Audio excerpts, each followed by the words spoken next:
Hello, everybody, and welcome to the Something Something podcast. My name is Eric Kasloff, and I'm not sure what joke they used to lead into you, Larry. No, like the best hostess with the mostest in the world, in the entire universe. Okay, go. Yeah, that's not Introduce going to me. work. That's not going to work, Larry. Introduce me. And with me, as always, is Larry Sands. Party on, Larry. Party on, dude. Party on. Party on, Eric. Hey, here's an interesting thing about this episode. What? When it goes up, I will be either going into surgery or getting out of surgery. Yeah. For those of we haven't mentioned this yet. Last year around December, I had the first surgery on my leg to remove one of the fibromas from it. I'm having the second one March 7th. Thankfully, it's not interfering with me seeing any movies this time. Because last time it kept me from seeing Star Wars, and I was very pissed off about that.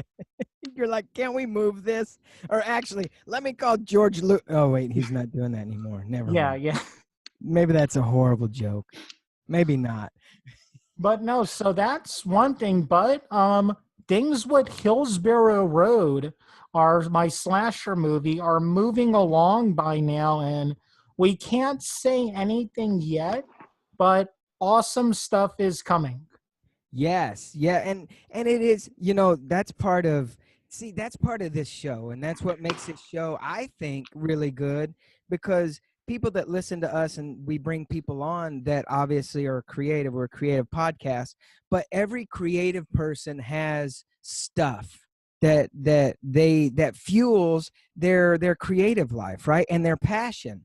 And I think I don't even know where I was going with that, but but I mean but that's part of it. It's like, this is a crazy world as a creative person to live in, right? Because we've got like tons of things we got to do, and then we got to go and we got to edit, we got to shoot.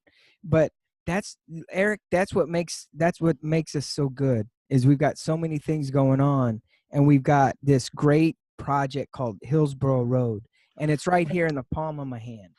Again, the link to the pitch video will once again be in the description. Yes, absolutely. Well, you know what? Actually, let's get right into it, because I'm kind of jazzed up. I'm very excited about our guests. I know. I'm super stoked. Everybody, I'd like to welcome Nick Fowler to the show. Hi, Nick. How are you? I don't think I'm on. Can you hear me? Oh yeah. Can you hear me? Yeah. Oh yeah. Oh yeah. Okay. Yeah. Sorry, I'm here. Thank you for having me. Thanks for coming on. Flattered. Thank you. I'm flattered that you would talk to me. So you guys lead then. Let me just. All right. Well, I tell you what, I'm super excited, because in my earlier life as a creative, like I was always in bands and stuff. And what you were in bands? I didn't. What did you play? The drums. And then, because we lacked a singer, I was like a little bit of Don Henley, right? Nice. Now, what do you mean when you say that exactly? Well, like raspy. No, because like when I was playing drums, I would just I got it. Like right. Yeah. Oh, that's hard, right? Yeah, and then I graduated to actually being in front of the microphone. Was right? this in Delta 9? Yes. Well, see, that's the thing. And oh my God, that's a blast from the past. And Nick, I know. So, well, first of all, Nick, you're a musician, you're an author, and you're a writer. Is that correct? Yes, sir. Yes, that's correct. So what got you, because I love to talk to people about their influences and how they got into what came first, being a musician, being a writer, or being an author? Both. Like you were talking about drummers who sing. One of the other drummers who sang, I don't know if you know this, is Steven Tyler. What? That's why Aerosmith played drums. that's why they're so funky. It's like he just sings like a drummer. So that was one of my first influences. Whoa, and I was wow. writing, like I remember, and I write about this in the novel that's coming out now, My Virtuous Sister. The girl in the book, who's kind of based on me, is obsessed with Aerosmith, their first 4 records. And there's this cutout that was in the Rocks album. I don't know if you have the Rocks album, but so it was of the band, and they were like on stage, and it was this kind of cartoon, but this epic kind of haunting cartoon. And that was like, in my mind, I said, I want to be this thing. Wow. But I also knew that I wanted to write about it and kind of distort it to my own end. And that image of that band, Aerosmith, of that Rocks album inset, sort of, that was the aesthetic that was my mind was sort of molded by. So I wanted to write, and I wanted to sing, and I wanted to be the center of attention, because I was an only child, and I was always competing with my parents, who were failed fiction writers, and I was always competing against them to outdo them, and it's driven me to success. But I always just wanted attention and to feel loved. I guess I've never really. Anyway, I'm getting very dark here. Let's say no, not at all, Yeah. man, not at all. But see, that what you're talking about has, and it doesn't matter if you're a musician, if you're a writer, if you're an actor. You've just described everybody that's in the business, just about. Because I know it's like everybody is so screwed up and so like whining about it. Like I'm always whining, and you know, people say, "Look, you're 51. Like, you know, get over it." So that's what I have to learn. Like I'm grateful, and I want to be more humble, and I want to. So that's really the lesson. Just be nice to people, and I'm often not nice. I'm often a real prick. So I'm a hypocrite. But I think, you know, and here's my take on that stuff, because I know how I am because I started out obviously as a musician, and then got into acting, and then now I'm a filmmaker. I pick up a camera and I edit and do all that stuff. And so that's your dream, is to do film, or I mean, what's your dream? If you could do anything. Man, you know what? I want to shoot. I want to shoot and actually I was talking I just mentioned this to my brother, and actually a couple other people out in Los Angeles. They were asking me, and what's your favorite movie? I'm thinking, I'm figuring out that. Larry, he asked you, what's your favorite movie? Yeah, like, what's my favorite movie? Did you see Brokeback Mountain? You know what? I love the Indiana Jones movies. Nice pick. I love those. Every time they come on, like you know, like on a holiday weekend, I just sit there and I don't do anything. I'm just like I stare right into the TV. You know, Harrison Ford is a force of nature, and he's got that reluctant hero thing. Like he's such a badass, and he doesn't really want to do this thing, and then he just does it so well. Exactly. You know, did you guys hear the story about how he got the part as Han Solo? No, what? No, how do you get that? He was friends with George Lucas from American Graffiti. Right. And he was doing some carpentry for a bookcase for him when they were doing Star Wars, and they were auditioning people in groups. So he just went, "Hey, Harrison, would you mind reading with this group?" And he read it, and that's how he became Han Solo. Technically speaking, Harrison Ford is a failed carpenter. Right. Yeah, I remember reading that. He's very Jesus-like, you know. He's the kind of guy just sort of stumbled into something. Like he sort of doesn't want to be a movie star, you know. You know, that's the thing. And see, my favorite movie, it's always a toss between Dazed and Confused and It's a Wonderful Life. Ooh. I've not seen Dazed and Confused, but really, I guess it's a lot of people say that. Yeah, It's a Wonderful Life is beyond. What's your favorite movie? I think my two favorite movies, and they're both cowboy movies, and they're both friendship movies, is Brokeback Mountain and Midnight Cowboy. Oh, wow. And I think it's that real sense of like the part that Heath Ledger had to play was he didn't want to be gay. He was ashamed of it, and like that torment and that conflict in his face was like the way he pulled that thing off. I don't know. And there was a great short story that it came from. I would say that, and I would say Midnight Cowboy, which is about New York and very much shaped my desire to come here and try to do, make it, as they say. Now, where are you from? So I'm from Tallahassee. I was born in Germany, and then my father got a job at Florida State University, and we moved there when I was 5. So I grew up there until I was 18, but was very much a pariah. I mean, were you guys like popular in school? Or? Not at all. Sometimes I tell you what, whichever way the wind blew, because okay, I'm from Texas, right? Originally. Oh, okay, Abilene. No, Brownwood, it's Central Texas, and you know Friday Night Lights, right? And that is so true. Every Friday night, if you're not on the football team, like you don't really. Oh, right. Yeah. You're irrelevant.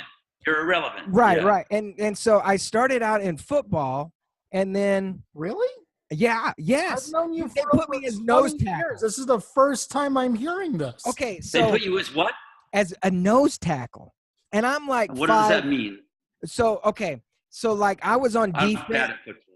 Oh, no. So, okay. So I played like on offense and defense. Offense, I played fullback, right? Right back there with the running back. So I would go and I'd do blocks and catch the ball but the coach was crazy. He put me as nose tackle and right on the defensive line. But what does that mean? So is that like a good thing or a bad thing? Well, I don't know. It's a great position to play because he's got to like break through and get the quarterback. Right. And you're the guy that they want to sack the quarterback. Yeah. Oh, and I remember. That's flattering, no? Oh no, it is. It's great. That's badass, right? Oh yeah. And I'm very liberal with my height. I say I'm 5'7". Wouldn't you say? How tall are you? You're not 5'7". So a nose tackle is like a guy, like a dachshund, like a Jack Russell Terrier, like a muscular, like fighter. Right. And but so small enough to like burrow in there, I guess. Oh, right? dude, I was going up guys. I got it. Like they were like 5'11", and these guys were in freaking high school, and I'm like, dude, really? I just would blow. I'd just like put myself. I'd like crash into these guys. Now the question. Now, were you venting about stuff in your life? Was that your way of like expressing yourself at that time before you discovered film? And I mean, was that your bliss? I mean, wow. What was that?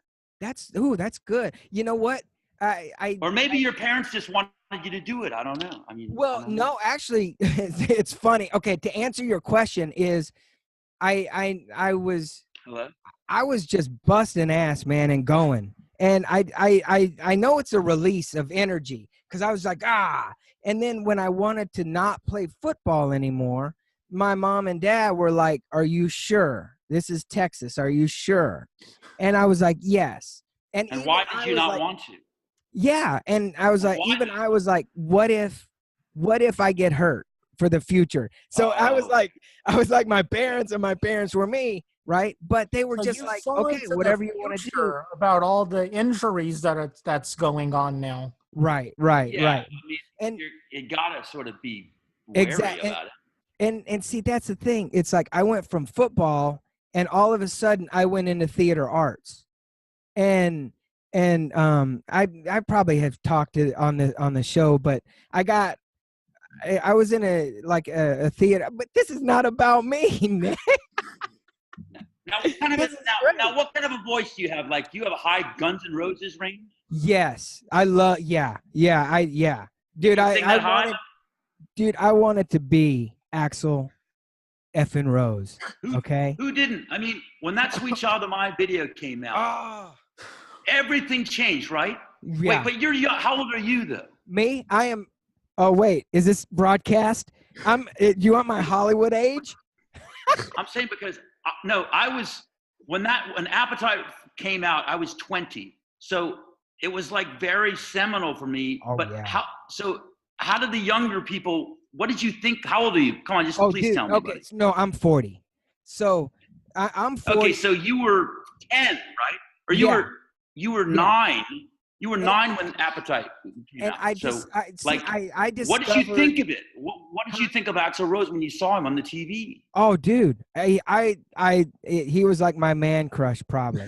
And you can ask my wife. He was like a Breck girl. He was so hot, right? He was like a girl. Right. See, that's the thing. You can ask my wife, which was my girlfriend right back then. So I wanted him to be my girlfriend.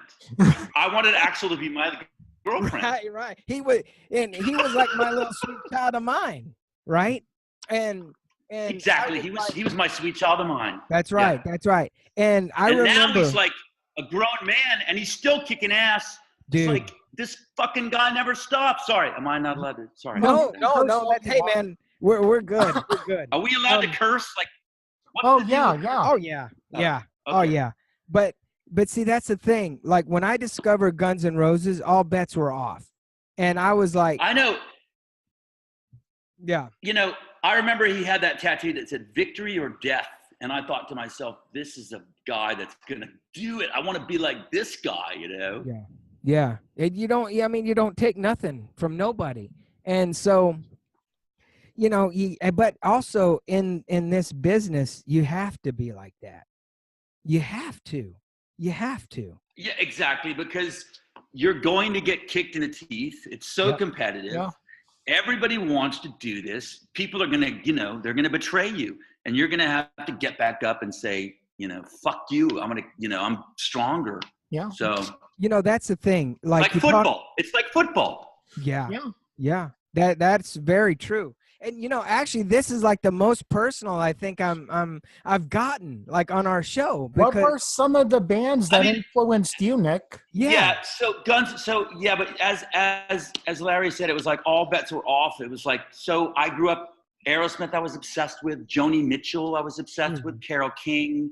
Elton John. But then when Aerosmith, when I first heard that changed everything, and I was like became like a rocker, And then, of course, Guns N' Roses, which was sort of the same formula as Aerosmith, the double guitars, the 1 in a million lead singer, and Steven Adler on drums was, as Slash said, he's got that adolescent levity.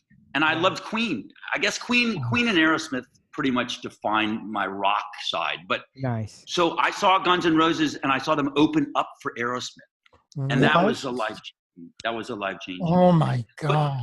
But I think that people that like some people just don't get the Guns N' Roses thing. And it's like, I sort of can't, it's like people that don't get Dogs. I'm sort of like, where do you go from there? Like, don't trust someone who doesn't love Dogs. Right. Exactly. It's like certain people in the media don't have a dog. It's like, what are you to make of that? So. Oh God, that's great. But yeah, I think that those are certain litmus tests for people. Like you kind of, if Guns N' Roses, it's like, it used to be the Beatles and the Stones. Now it's sort of like, do you like Guns N' Roses or do you like, who would be the counterpoint to that? Poison? Maybe Metallica. Poison. Yeah, Poison because they weren't hard rock. They were glam metal. They were glam rock. I love Poison too, by the way. And they hated Guns N' Roses. I love Poison too, actually. They're great songwriters. But I think that's a very good point because Axl hated Bret Michaels and they were like always like getting in fist fights almost and stuff. Yeah. So, yeah. And Guns N' Roses sort of replaced all that.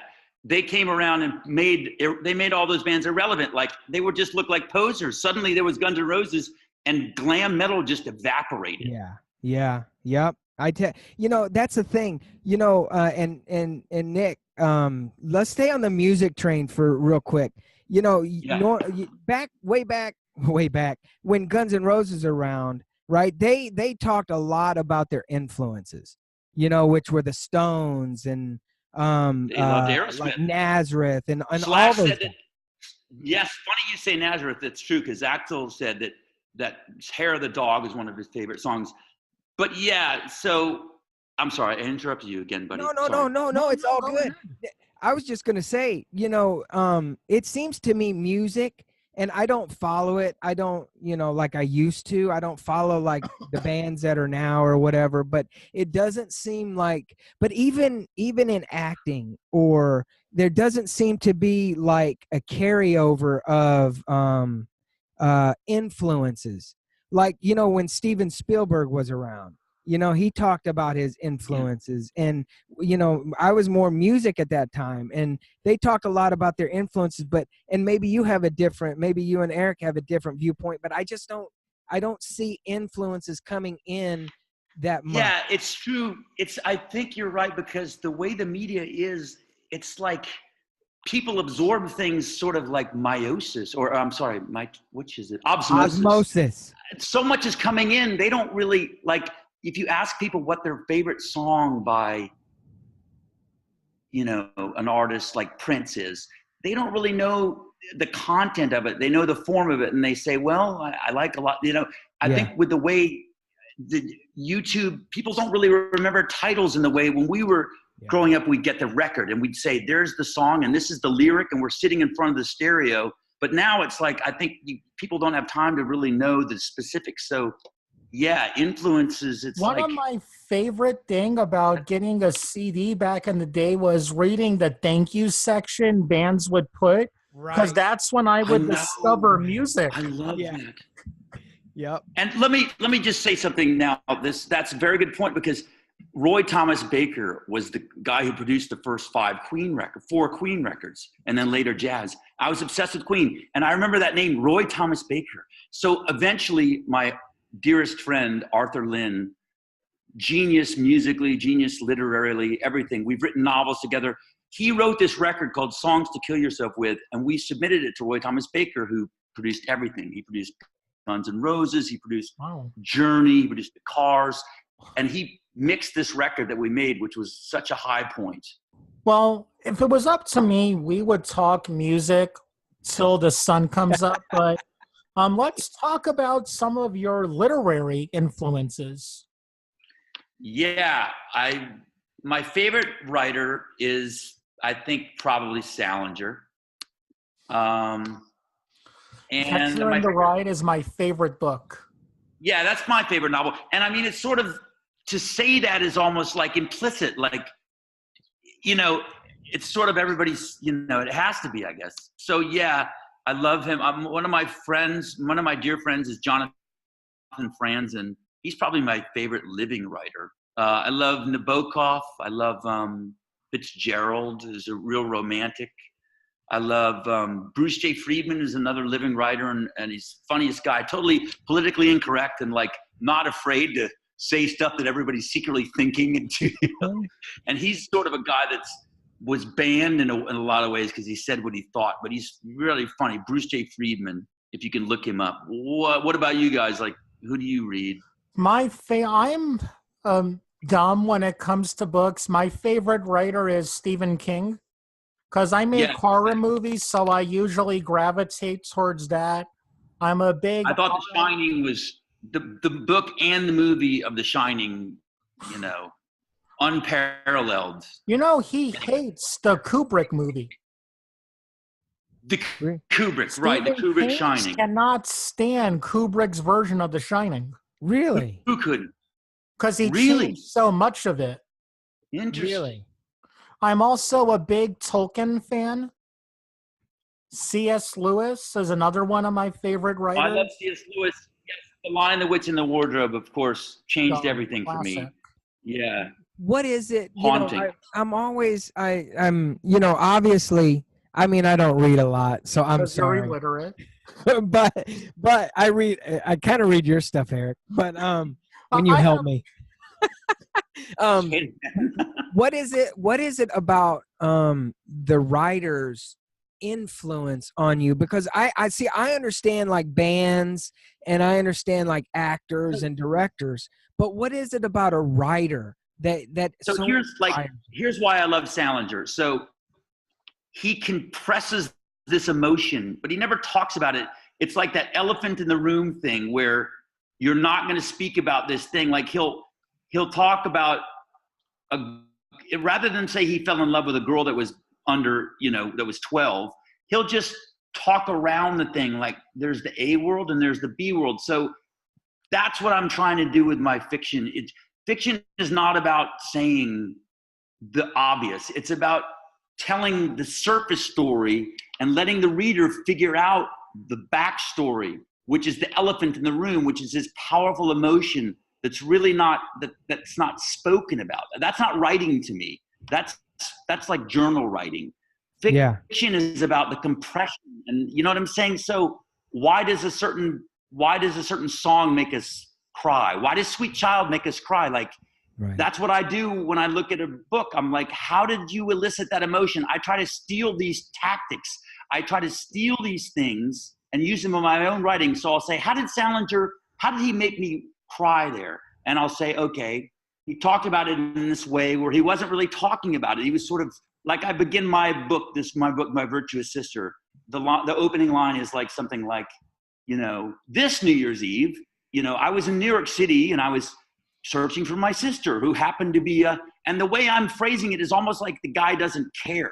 And in that reductive quality, that's the power. So like when Axl, when he sings in Sweet Child of Mine, he's like, when he says, she's got a smile, it seems to me. Like, you see there's that kind of skeptical narrative irony. Like, Axl is a master of irony. But it's kind of matter of fact, like, she's got a smile and it seems to me. He's just talking to you. But underneath that is that tremendous emotion. I don't know. I'm just babbling, but that's why I like to, that's what I try to steal. I look at the writers I like and I try to steal what they do. And I think that's what any artist does. Like Axl, when he was recording Paradise City, he said he wanted the Guns N' Roses. He said he wanted the guitars to be those Leonard Skinner guitars. And they were, yeah. Yeah. And I think that's very much Axl's completely transparent when he talks about when he talks. He talks about music and he's like, oh, I wanted to get this. I wanted to, use that kind of vibe. And that's really the way as a filmmaker, Larry, that you're gonna inevitably wear your influences on your sleeve because what else is there? It's like we have to work with something, So so that's a long-winded answer to your very good question. No, that's perfect. I mean, what else? Because obviously that's what influences are, right? And we take the people that we follow, that we admire, and we apply that to our life and to our whatever we do, right? And you kind of get me. Okay, so obviously I'm not a reader, but now I'm kind of like, I want to maybe get your book and read it because there's people that write that is like it's black and white, but then there's writers like and maybe I'm wrong, but you seem like a writer that you want to talk all over stuff and have me try to figure out where's this guy going with this. Right. Like that's what I want to do. I want to challenge you because at the beginning of this new novel, my brilliant editor and publisher, Ann Starr, Upper Hand Press. So she writes this little kind of disclaimer at the front from the saying like this book that you're about to read is like just been delivered by this precocious kind of smart ass little 16-year-old. So by saying that, I hope that the reader will realize that this narrator is like he's a schmuck. He's 16. He thinks he knows everything. He's a know-it-all. So that said, I'm writing kind of making fun of myself because I'm like that. I'm always trying to show everybody how smart I am, because my parents I didn't really get love a lot that I needed. So I'm always trying to sort of prove to my parents how smart I am. And that's what I try to capture in this book is this smart ass 16-year-old trying to prove to everybody how smart he is. So yes. So, and also I wanted to say that I have this writing services site, Nick Fowler writing services.com, because I want to show people that like, there really isn't such a thing as talent. Like it's really just hard work. It's really just an interest in something. Like I'm not really interested in math and I suck at math, but like I'm interested in Guns N' Roses and music and film and writing and why these things move us. Why do they make us feel these things? Like that's what I'm interested in. And I want to say to other people that if you want to write, you are a writer. If you want to write, it's not some magical fairy dust. It's like anybody can do this if they want to do it badly enough and they're respectful and they take the time to do it. And they, it's like art is not this. It's just not this magical thing that people think. It's just, this, right? You guys, it's just being obsessed with the fucking thing. It's making the decision to do it that separates. Yes. That's the big thing. You could sit around all day and think, man, I want to write a book.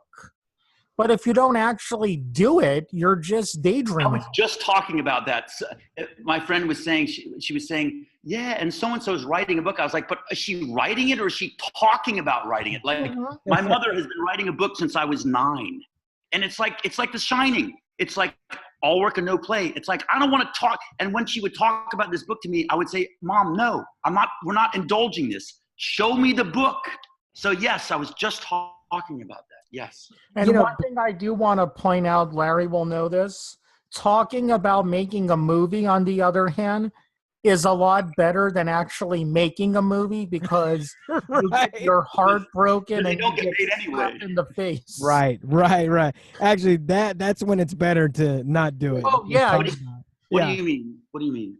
No, it's because, so obviously when you're whether you're in a band or whether you're an actor, whether you're a filmmaker, you always have these difficulties. And obviously, being in a band is really like being on a set of a movie, because whether you're the drummer or, whatever instrument you play. But again, Larry, I don't want to cut you off. With writing a book, all you need is a word processor. Oh, no. An artist, all you need is a guitar. If you want to make a movie, you need $500,000. Lowball. But not really anymore, though, because if you can afford one of those red cameras, or am I wrong? Like, isn't that sort of changing? Well, they are, but to buy it is about $70,000. Oh, that's not bad. I had no idea. Oh my that's God. Not okay. bad. That's why you rent them mainly. Yeah. And even that, right. You got to put down a deposit. Right. Of $100,000. But they do have the Black Magic, which is an awesome camera, which is really good. Look, you can, but it's like playing a guitar. And this is coming from, obviously, I know how this is gonna. A guitar is a guitar, but it's how you play it. It's how and also you can find a guitar that's like for $200, like a Fender Squier, that's just as good as the best Strat. And it's just the way it feels, and it's a singular thing. So yeah. That's so much like the way it is. But and Nick, I was gonna ask you, and you brought it up, and I'm glad you did, because you're. So here's the thing, and we were talking about this before we got on, is you're like this big ball of great energy. And thank you. I mean, again, a lot of people would disagree, but well, maybe I'm crazy. I don't know. Being sweet, thank you. But you have this great creative energy about you, and I think a lot of great creative people have that. And we're all working through our own crap, and we're all working through stuff. Yeah, that's why. I don't really know what I'm going to write until I start writing it. And then that's when I realize the things in my life that I'm really underneath that are eating at me. It's like the act of writing is the thing that is cathartic, but it's also revelatory and transforming it. By that process is what I realize who I am, sort of. Because, and see that, and I'm getting super excited, because that is what seems to me you bring to your writing service, and really, to me. Yes, thank you. Very nice. Yeah, but I do. I want to tell. The whole thing is like, I want to ghostwrite for people, because I want to show them that I can tell their story, but also I want it to be ultimately where they can write themselves, because maybe they're not interested in it. Maybe there's a certain amount of people that just want like a resume done or a cover letter or something, and that's fine. But there's a certain also group of people out there that they want to write and they just don't think that they can. But I want to say to them that it's just, if you have the time to write, to do anything, if you have a story, if the story makes people feel, then you have a great story.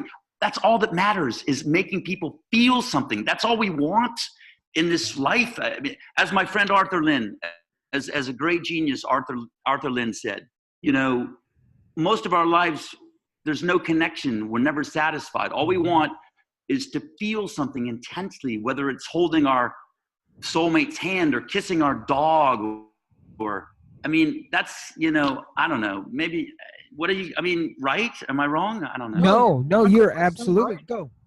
go, Eric, go. Well, I think with that, we're all looking, like you said, to feel something because life is really hard. And you know, that hour and 30 minutes you're watching a movie, whatever genre it is, you're feeling something. When you're listening Yeah. to an album, that 30 minutes, all your problems aren't facing you in the face for that time. If you're reading a book, you know, however long you stay reading it, you're away from those things and you're feeling what you want to feel. And I can do one better. If you're doing a podcast and you're having a blast, I mean, you know, but that's you the know, thing. yes, but having a blast though, it's not, I mean, yes, there's an escape element to movies, certainly. But I think though that we want to feel things that we want to know that other people are feeling these things too. Like Exactly. it really helps to know that not, it's just the isolation of modern life. Like everybody's looking at, I was on the subway today. All these people are just, of course we all want to connect, but we're like so into looking cool and pretending we're looking at our cell phones. It's like everybody's really looking at each other over the cell phones. Am I wrong? Like, No, you're this absolutely charade, it's so strange, the charade that the modern world has become. It's like, I know that you're not really interested in your cell phone. You really want to have love and connect with people, but like, I don't know. It's just crazy, right? No, it is. And to add to that, and you said just what I was thinking. It's our cell phones.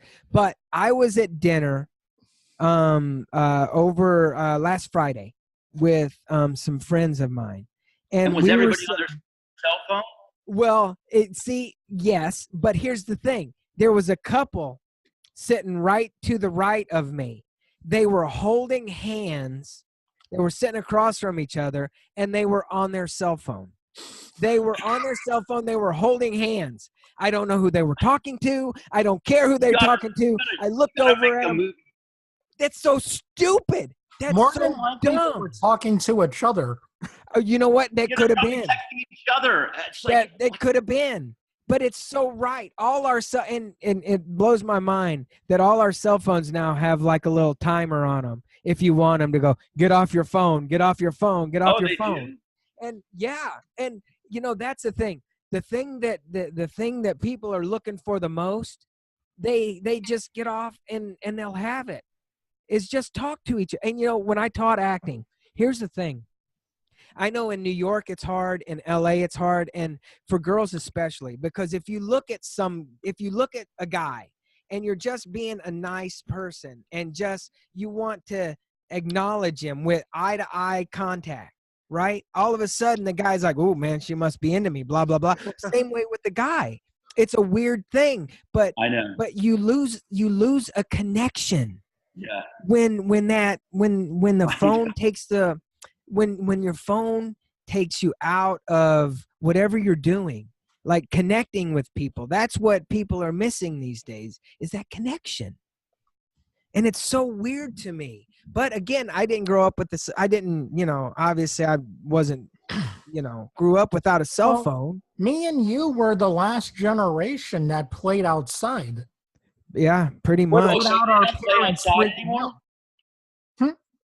So kids don't play outside, you said? Oh, no. It's all about being inside and on your Xbox. Yeah. But so there's no like tree climbing and stuff? No. Not hardly. Oh my God. Are you serious? Yeah. Yeah, it's all about your apps. Like my nephews play. Wait, did you say my ass? No, my nephews. No, my ass. It's all about my ass? Wait, so you're telling me that apps. What apps you got on your phone? So you're telling me that there's no like adventure in the woods and kids just they're not into that? Nope. Well, again, it's like Pokemon Go was getting people to go outside with their cell phones. Some kids are into sports, but it's mainly all about getting on your Xbox, putting on your headset, and playing video games with people across town. And now it's either doing makeup tutorials or hitting yourself in the nuts for YouTube. Yeah. Making crazy videos. It's crazy out there. But I feel like that's probably a lot of what's wrong with society. If Yep. the kids are not in touch with nature, because you have to be like, you have to be as a kid in the woods, I think. Yeah. Oh yeah. That's part of it, man. When we were growing up, that's the independence of it all, right? And because we learned to be outside, we learned to be away, we learned to, like fend for ourselves or play outside, just really. But nowadays, it was part of developing.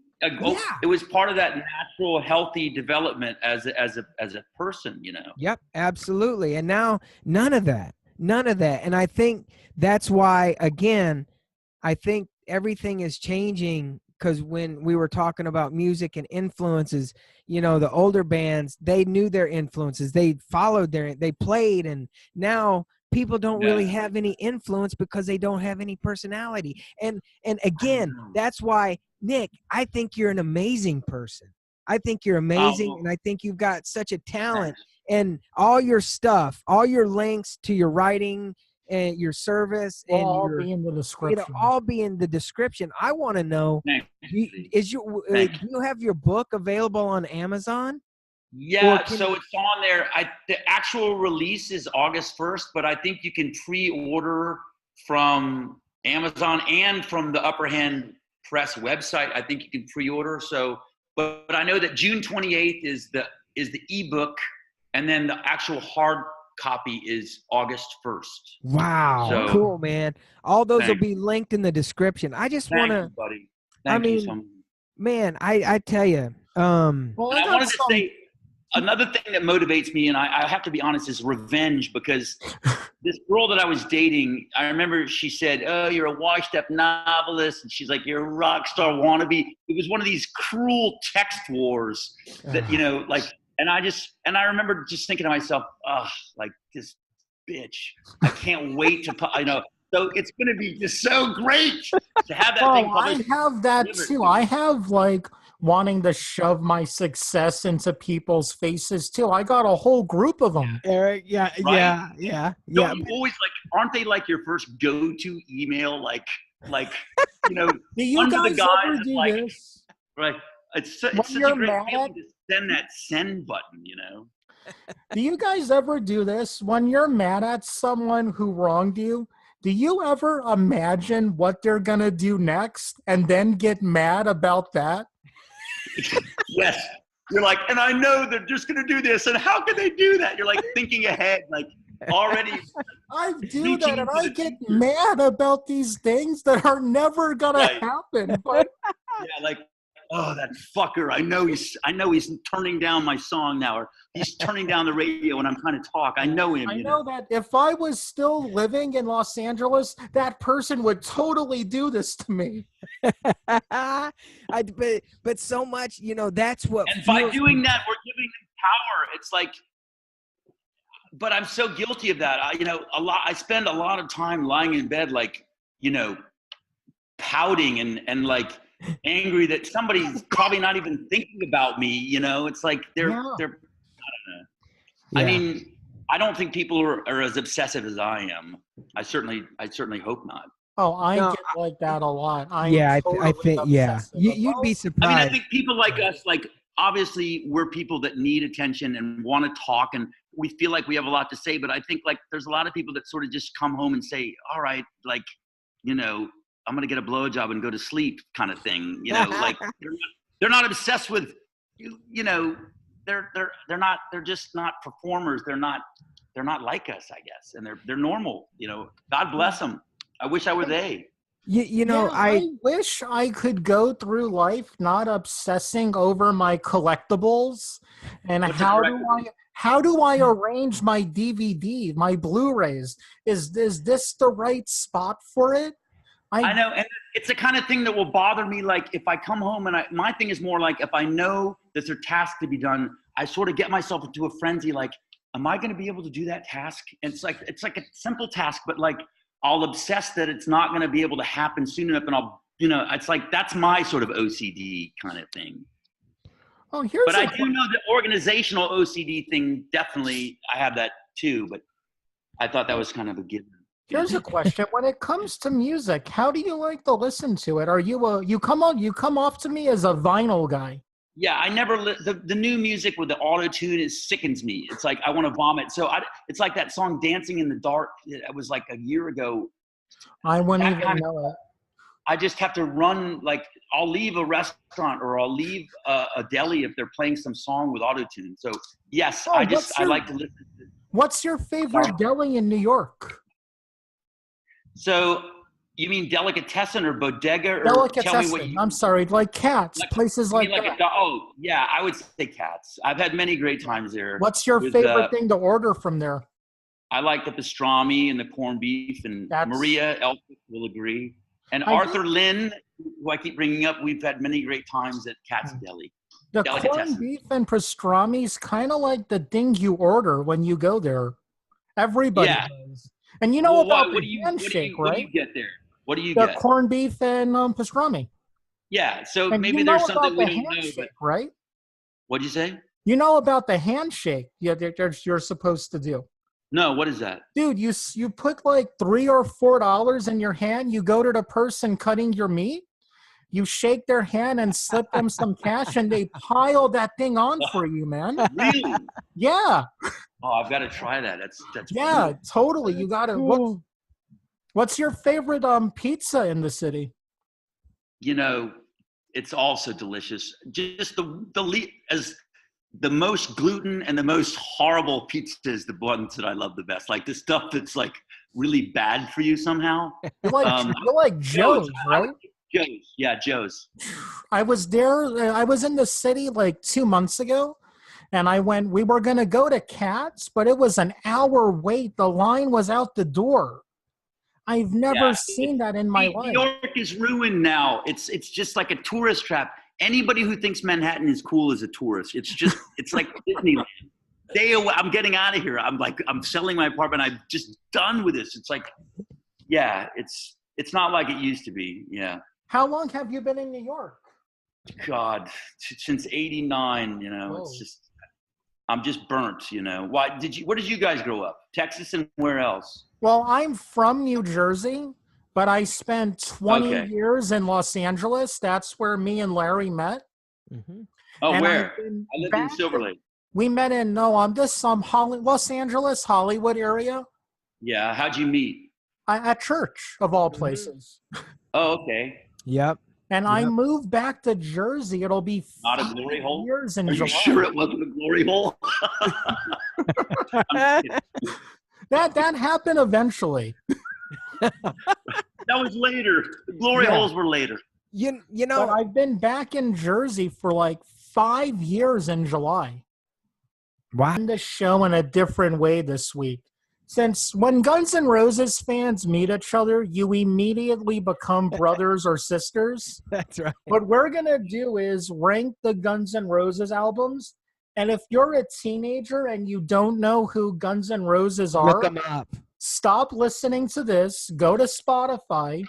Type in Guns N' Roses. We'll put a bunch of links. Yeah.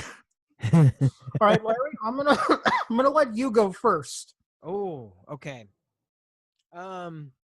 Obviously when you hear Appetite for Destruction for the very first time, and I think if you know, speaking of kids that haven't really known Guns N' Roses and they kind of came late into the game like a couple years ago because of the reunion and stuff, but I think before you listen to any Guns N' Roses, you have to really go to Appetite for Destruction. Because if you pick up anywhere, you know, obviously after Appetite and even after Lies, and you get your hands on like the Use Your Illusions, I think you're gonna be like, what is going on? Is this the same band? What the heck is going on? Yeah, you know, that's a good point. Yeah, you have to be grounded with Appetite. That has to be the focal point because that's the punk sensibility, and yeah, that's probably a good. It's safe to say all of us across the board favorite is going to be Appetite. Yeah, it's the most consistent. Song is great. It gets better, Hey guys, right? can we? And there's 'Cause also I lost you guys for a second, so Oh. can we pick up again? Yeah, where do you want to pick up? So I think across the board we could all agree Appetite is number one, right?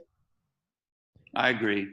Yeah, I think so. It's the most consistent, and every song is spectacular but different. You know, they're also original and weird, and it was just such a groundbreaking thing. You can't underestimate the seismic arrival of that record, you know. Yeah, yeah. But yeah, you're right. It needs what? Go on, Nick. I'm sorry. No, you're right though. It needs to be to understand them. One has to begin with that. I think is a good point. And you know, to speak to what you were saying, Nick, every song, because you know when you pick up an album, you know, I mean, there's song after song on one album, and it kind of goes with the same. Oh, there's the same chords, there's the same, you know, like the rhythm and everything. But every song on Appetite was so different. In like just the rhythm and the feel and the tenacity is just. I know they're also just unique. It's just like there's never been anything like that, you know. Yeah. Like My Michelle was that. It begins with that weird like circus thing that Slash does, and then the way they talk about Michelle as a prostitute, so raw and so transparent. And I'd never heard anything like that, you know. And you know, and in the next song, was it Sweet Child of Mine, right? Or yeah, it was follows My Michelle, I think, right?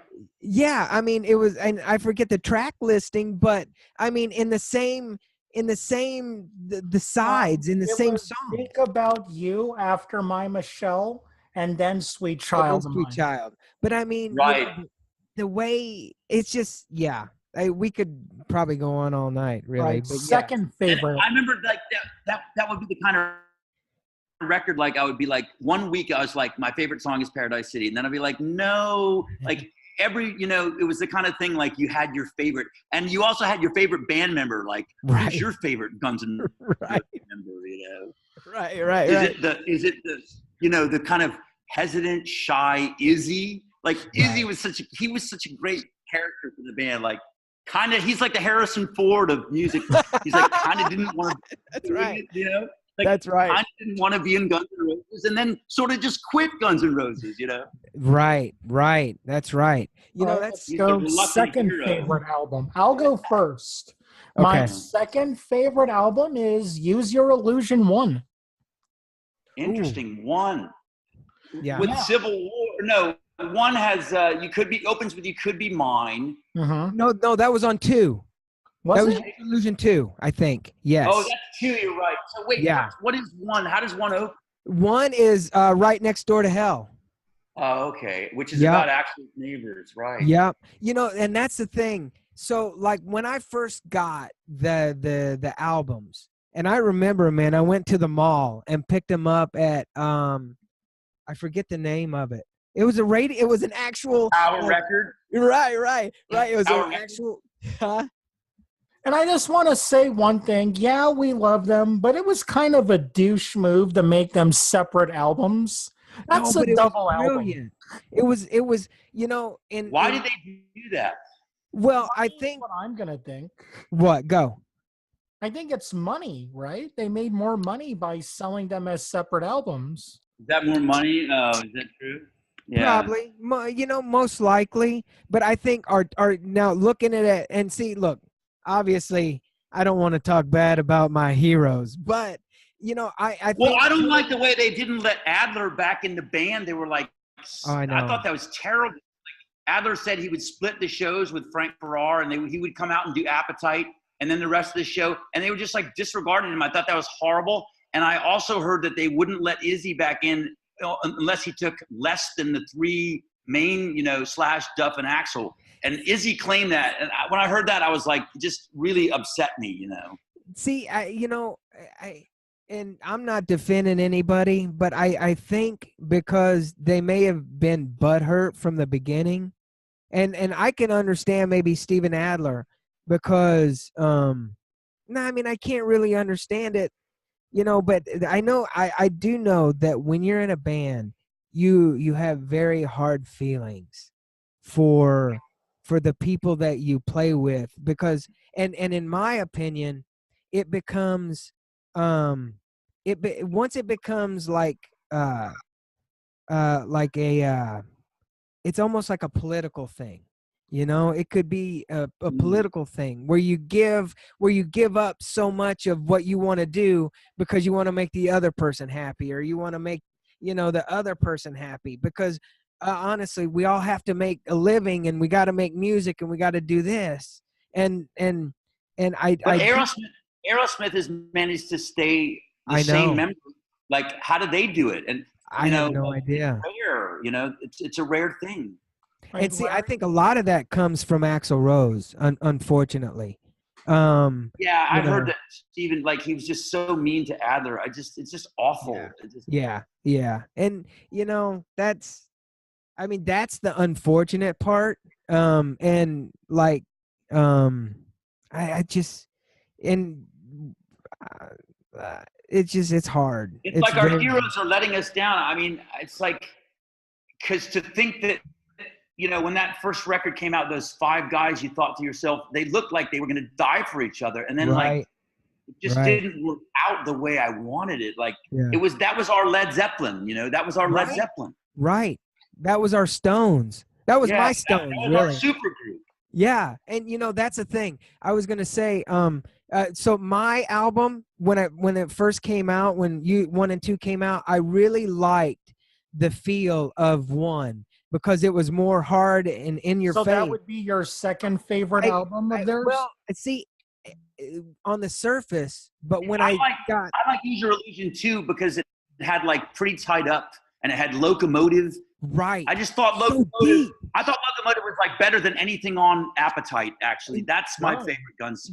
About being famous, Yeah. And I was going to say, because as I grew up and I listened to 2, I think when you get more mature, you kind of, your tastes, or you get like what's going on.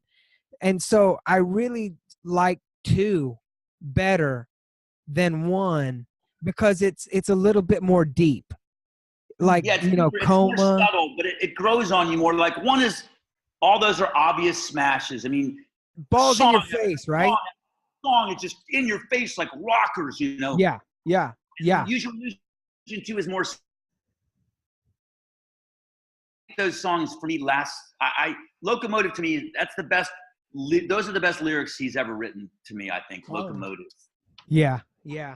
But then again, Lies, I mean, that was a whole different thing too. Like, Lies came out pretty quickly on the heels of Appetite, and that was like nothing had ever been heard before. Nobody had ever done that stuff. What kind of hard rock band would, on their follow-up album, although it's an EP, that's what Eric and I were discussing, right? Before we got on, but it's what kind of band puts an album or an EP out of just acoustic stuff? But remember, the other side of Lies was those live songs like Mama King, but nobody had ever had the balls to do that. They put out like this kind of Exile on Main Street acoustic thing, and the second side is like punk songs from LA clubs. Like, only Guns N' Roses would have the balls to do that. Yes. So so Nick, what would be your third album? So I would say, Appetite, then I would say Use Your Illusion 2, then Lies, then I would say, I would say Chinese Democracy over Use Your Illusion 1, just because I think there's some stuff on Chinese Democracy that's just like so groundbreaking on that record. I haven't listened to it in a long time. It's really good. That's the thing about Axl. If he was a horrible songwriter, if he couldn't sing, if he couldn't do all this stuff, would just be like, it would fall for the wayside. But I agree with you, Nick, in that when it came out, you know, he obviously got a lot of crap and stuff for it. But it was great. It's great. The song "Catcher in the Rye" is a great song. You know, it's just and it goes back to writing and that talent. And yeah, he's a great songwriter. I mean, nobody else can just sort of say the things that they feel so transparently and like there's and a so song brutally honest. Yeah, he's just so honest. He's a master. I mean, he's like Elton John meets like Robert Plant meets like Billy Idol. I mean, all the things that I liked growing up, suddenly in Axl Rose, it was like one package, you know? Yeah. What about you, Eric? My third favorite would be Lies. Nice. Okay. Yep. Cool. Yeah, Patience, I mean, it's like a song, it's like a lullaby. It's like, you know. You know, it's funny you would mention that because there's this company that takes rock music and makes children lullabies. And there's a Guns N' Roses lullaby album. Yeah, those songs are very singable, though. Yeah, I could see that because, you know, they're very melodic and they're very hum-along, and kids would remember them. Yeah, so. It's no lyrics. It's just like instruments. Oh, it's no lyrics. Instrumental? Oh, interesting. Oh, wow. Yeah, I'll send you guys, I'll email you guys some stuff from YouTube. Cool. Can you play that as going out of the show? Can we hear that? Oh, man, I wish we could. If we did that during the show, we would get copywritten. But when we're doing when we're talking, when the mic goes off, I'll play it for you guys. All right? You got to put a link to it. See, this is how we love put a link. Put a link. Yes. Yeah. That's awesome. I tell you, you know, I love your guys' choices. I love our choices, but I really like, and this is crazy, but I really like the spaghetti incident. Really? You know, I don't have. That's the only one I don't have. What's the cover songs on that? It's an album full of covers. Yep. And what are they like? I think that there's that one song, "Since I Don't Have You." Since I Don't Have You, and there actually Hair of the Dog is on there. I'd love to. And he's like so spot on. That's when they had the Charles Manson song at the end. What song? Look at your game, girl. Look at your. What do you mean? He wrote it about? Huh? Oh, you mean Manson wrote it? Yeah, Manson actually wrote it. Oh no, he covered a Manson song. Yep, that was a big controversy. Yeah. Yep. Only Axl would cover Manson. Only, you know, and that's the thing, to go back to Lies real quick.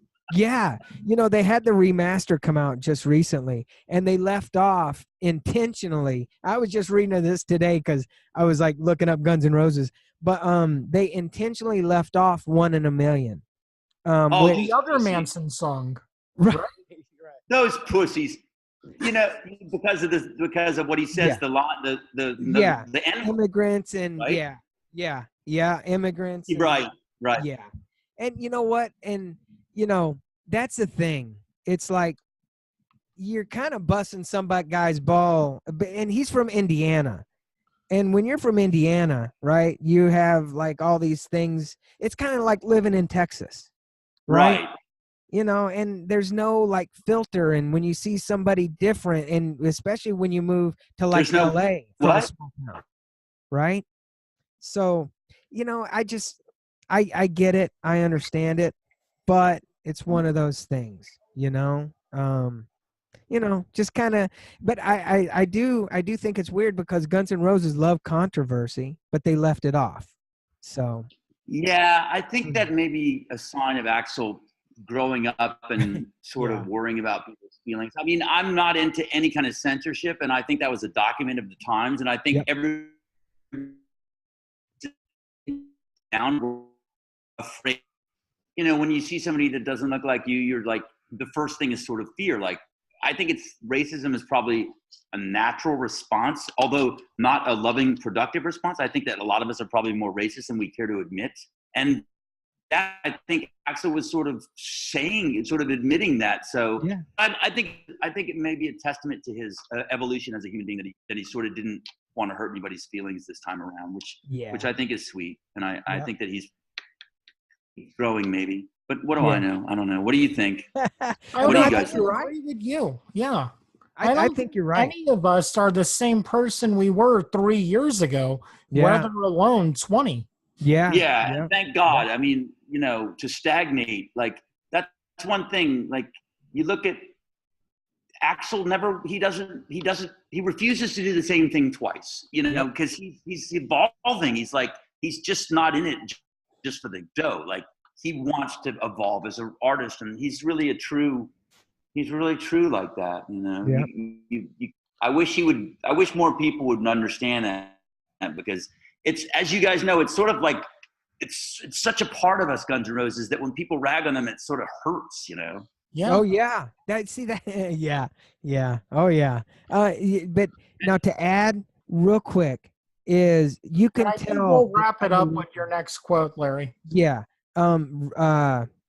Just in closing, you can see the evolution of the creative mind from Appetite to, especially Use Your Illusion 1 and 2, because of the growth and everything. Because whether you're an author or a filmmaker, there comes a time when you get your first one out, and then you get more money to work with, and then you get to do more things. I mean, look at George Lucas. He kind of ruined Star Wars, Yes. like in a horrible way, because he went green screen. He did all that stuff. What's green screen?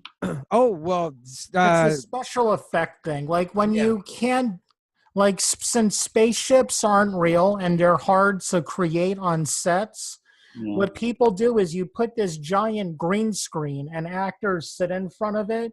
Then you could put in any image you want. Yeah. It's like cheating. Right, exactly. Well, kind of like auto-tune. Right. That's that's a thing. And so, you can see the evolution, whether it's good or bad. But with Guns N' Roses, you could really tell the maturity of the music and how they grew and the things that he wrote about. The first one was like living on the streets, as opposed to living right next door. He's in a penthouse. He's throwing stuff out the window, beating, and it's just the evolution. And I that's what I think. That's what we do as artists. We have to keep finding that inspiration. And Nick, I got to tell you, man, you are a total inspiration. You're very inspirational, bro.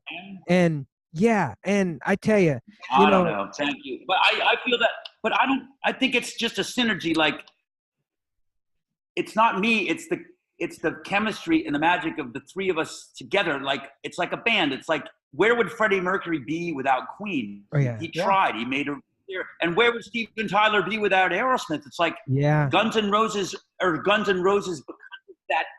They dug each other. They loved the way each other played so much, and that's anything. It's like inspiration is sort of like you have to share these things. It's a two-way street.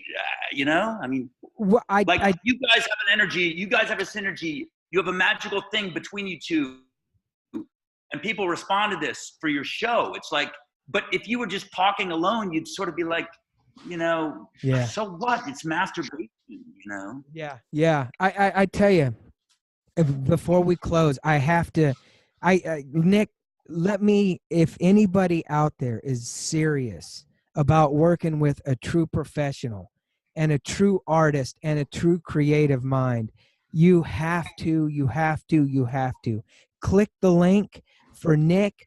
And his the link will be on there. It'll be the first one. It'll be your writing service, man. Thank you for being a blessing, and thank you for being an inspiration, brother. Thank you. Everyone, thank you so much for coming on, Nick.